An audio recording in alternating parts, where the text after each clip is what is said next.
Hello friends, welcome to online teaching learning process. I am Nilesh Sonare, HOD Department of Mechanical Engineering, NIT Polytechnic Nagpur. I am going to teach you mechanical working drawing of third semester I scheme. The subject code of this subject is 22341. Let us start this subject with unit number 3, Conventional Representation. Our today's topic is conventional representation of brakes and some common machine component. This is our lecture number 1.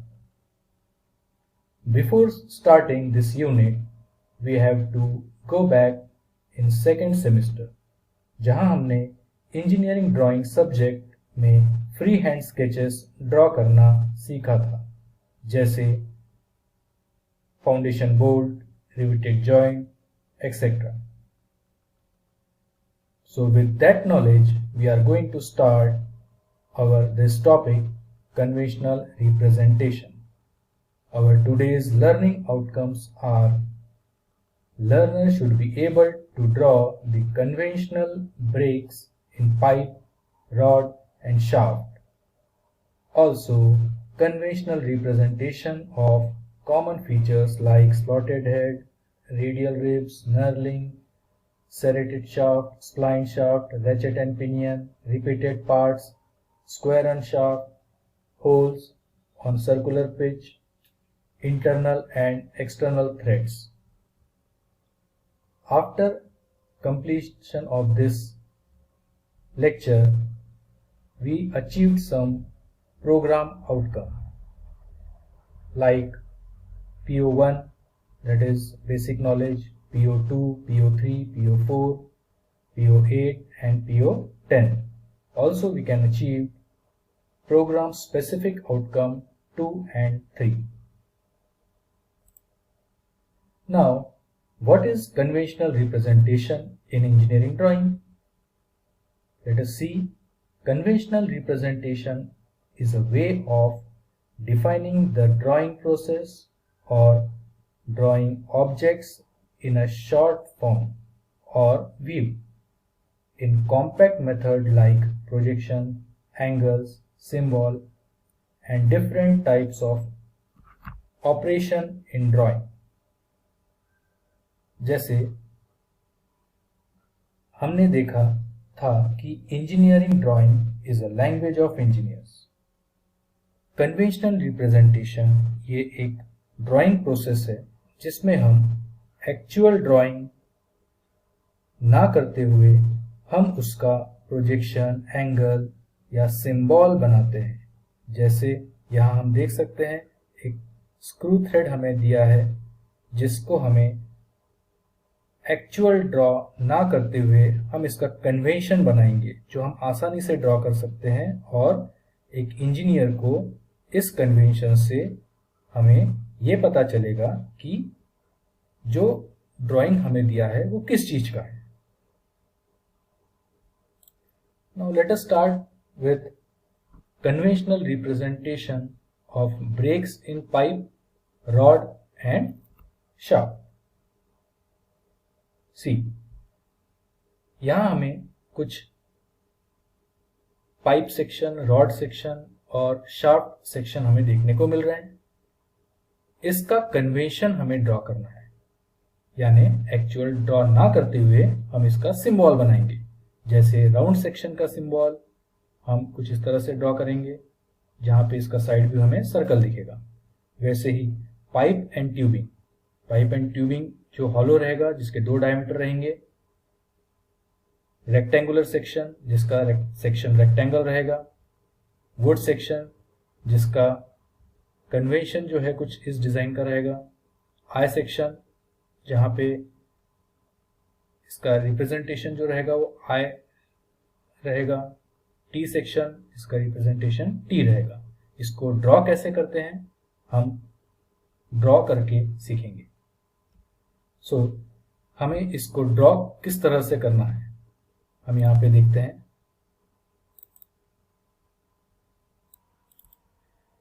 तो सबसे पहले तो हमें centre line draw करनी पड़ेगी। ये centre line, जैसे ही कोई भी ऑब्जेक्ट या कोई भी ड्राइंग करते वक्त इस सेंटर लाइन हमें बहुत ज़रूरी होती है ड्रॉ करना। पहले हमें कुछ पाइप या रॉड हमें ड्रॉ करना पड़ेगा। ये रॉड को ड्रॉ करते वक्त थोड़ा सा ध्यान में रखना है कि जो सेंटर लाइन से उसका जो डिस्टेंस रहेगा वो इक्वल रहना चाहिए, और साइड व्यू में इसके प्रोजेक्शन हमें लेके जाने हैं।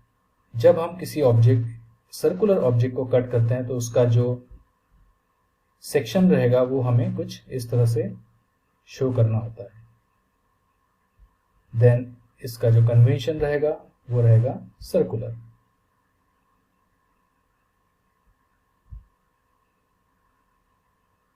कुछ इस तरह से। Then pipe and tubing. अभी हम देखते हैं पाइप और ट्यूबिंग कैसे ड्रॉ करेंगे। यहाँ पे हमने देखा था कि पाइप और ट्यूबिंग के दो टाइप से हमने ड्रॉ किया है। जैसे एक जो हमने यहाँ पे इसको वर्टिकल सेक्शन लिया है और दूसरा हमने इसका हॉरिजॉन्टल सेक्शन लिया है। और जैसे हम जानते हैं कि पाइप जो है वो हॉलो पाइप हमने कंसिडर किया था, तो इसके डायमीटर रहेंगे 2।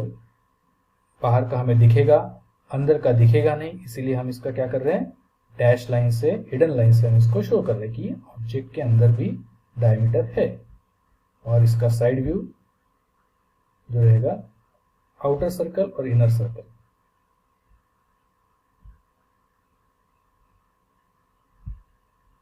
कुछ इस तरह से।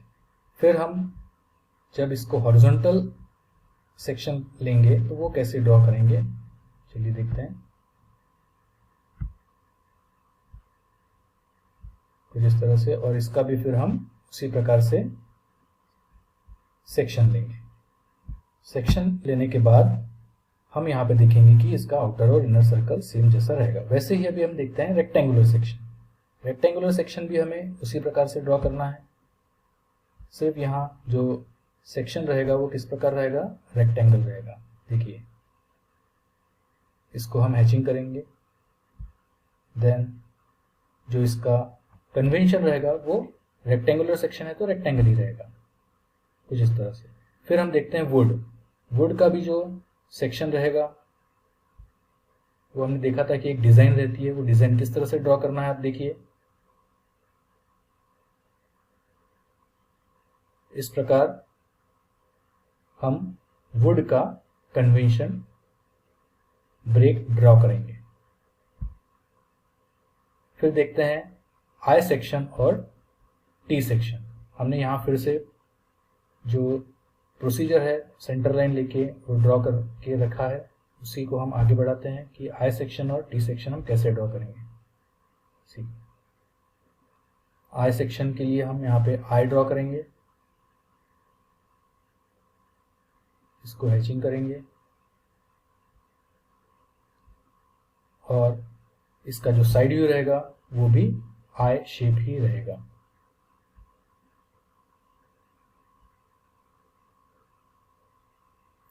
और उसी प्रकार टी सेक्शन भी हम ड्रॉ करेंगे। टी सेक्शन और साइड व्यू भी इसका क्या रहेगा, T. So in this way we see the round section, pipe and tubing, rectangular section, wood, eye section and T section. See, हमने जो ड्रॉ किया है वो कुछ इसी तरह से है। यहाँ पे जो कन्वेंशनल ड्राइंग हमने देखा था वही हमने यहाँ पे उसी प्रकार ड्रॉ किया। नाउ हम देखते हैं कि conventional representation of some common machine components. Common machine components में ratchet and pinion, then bearing, roller bearing, then straight knurling, diamond knurling, holes on linear pitch, circular pitch, then repeated parts, slotted head, then square end, radial ribs, serrated shaft, spline shaft, external and internal threads. ये draw किस तरह से करेंगे हम सबसे पहले हम देखते हैं कि रेडियल रिब्स या स्लॉटेड हेड, हम स्लॉटेड हेड ड्रॉ करने के लिए हमें पहले सेंटर लाइन ड्रॉ करनी है और सेंटर लाइन ड्रॉ करके हमें एक सर्कल ड्रॉ करना है और ये सर्कल पे दो हॉरिजॉन्टल लाइन ड्रॉ करनी है जिससे 45 डिग्री पे, और ये होगा slotted head. Now radial ribs कैसे ड्रॉ करेंगे हम? सबसे पहले हम एक सेंटर लाइन ड्रॉ करेंगे, उसके बाद एक स्मॉल रेक्टेंगल ड्रॉ करेंगे, देन कुछ इस तरह से हम रेडियल रिब्स ड्रॉ करेंगे। नाउ हम देखते हैं स्ट्रेट नर्लिंग और डायमंड नर्लिंग। ये हम साइमल्टेनियसली ड्रॉ करेंगे क्योंकि इसका जो बेसिक ड्राइंग है वो सेम है, सिर्फ नर्लिंग की जो कन्वेंशन है वो चेंज रहेंगे। जैसे हम यहाँ देखते हैं कुछ इस तरह से हम ड्रॉ करेंगे। देखिए स्ट्रेट नर्लिंग और डायमंड नर्लिंग में जो डिफरेंस है, स्ट्रेट नर्लिंग में हमने यहाँ पे स्ट्रेट लाइन से ड्रॉ किया, हमने यहाँ पूरा ड्रॉ नहीं किया, यहाँ पे हमने जस्ट स्मॉल पोर्शन पे ही यहाँ पे हैचिंग की है। और हम यहाँ पे देख सक रहे हैं कि डायमंड नर्लिंग में हमने यहाँ पे कुछ डायमंड शेप के नर्लिंग हमने यहाँ पे ड्रॉ की है कुछ इस तरह से। देन स्प्लाइन शाफ्ट और सेरेटेड शाफ्ट, ये भी सिमिलर ही है, सिर्फ यहाँ क्या है कि सेरेटेड शाफ्ट में हम यहाँ पे पॉइंटेड टीथ ड्रॉ करेंगे और स्प्लाइन शाफ्ट में हम यहाँ पे स्मूथ टीथ ड्रॉ करेंगे। इतना ही डिफरेंस है और ये कन्वेंशन है, इसलिए हमने यहाँ पे टीथ पूरे ड्रॉ नहीं किए, 2-3 ड्रॉ करके छोड़ दिए। नाउ उसके बाद हम देखेंगे ratchet and pinion. Ratchet and pinion में हमने यहाँ पे देखिए 2 सेंटर लाइन ड्रॉ किए, फिर सर्कल ड्रॉ किया, टीथ बनाए और ऊपर एक हमने यहाँ पे रैचेट ड्रॉ किया। देन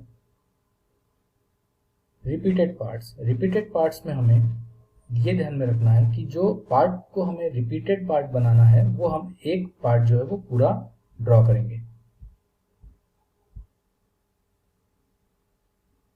एक जो है हम उसका पूरा ड्रॉ करेंगे और उसके बाद जो उसके रिपीटेड पार्ट्स बनाने हैं वो रिपीटेड पार्ट्स हम पूरे ड्रॉ ना करते हुए हम क्या करेंगे, जस्ट उसका आउटलाइन बनाएंगे। इस प्रकार हम क्या करते हैं, हमने square on shaft, hole on circular pitch, फिर एक्सटर्नल और इंटरनल स्क्रू थ्रेड हमने यहाँ पे ड्रॉ करना है कुछ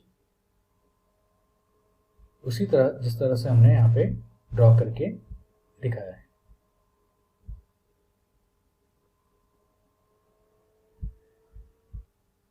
ये सभी कॉमन मशीन कंपोनेंट्स के कन्वेंशन जो है वो कुछ यहाँ पे हमने ड्रॉ किए और ड्रॉ कैसे करना है हमने देखा।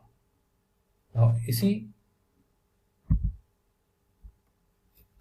प्रकार हमने यूनिट आउटकम इसके कौन से अचीव किए हैं वो हम देखते हैं।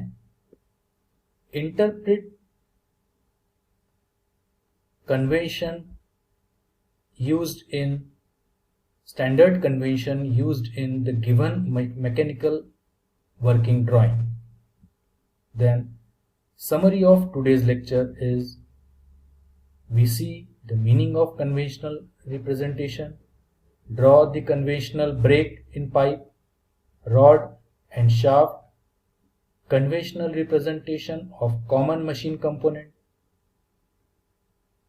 and as we see the program outcome achieved, we already seen what program outcome we achieved.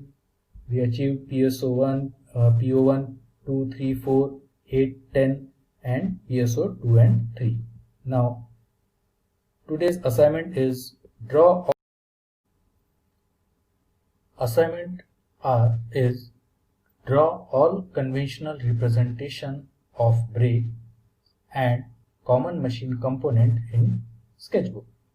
आपको जो भी कन्वेंशनल रिप्रेजेंटेशन हमने आज ब्रेक्स का और कॉमन मशीन कंपोनेंट का जो बनाना सीखा है वो हमें स्केचबुक पे एक बार ड्रॉ आपको करना है as an assignment.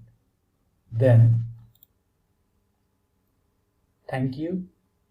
In next session we are going to study about conventional representation of some standard part like gears and spring. Thank you.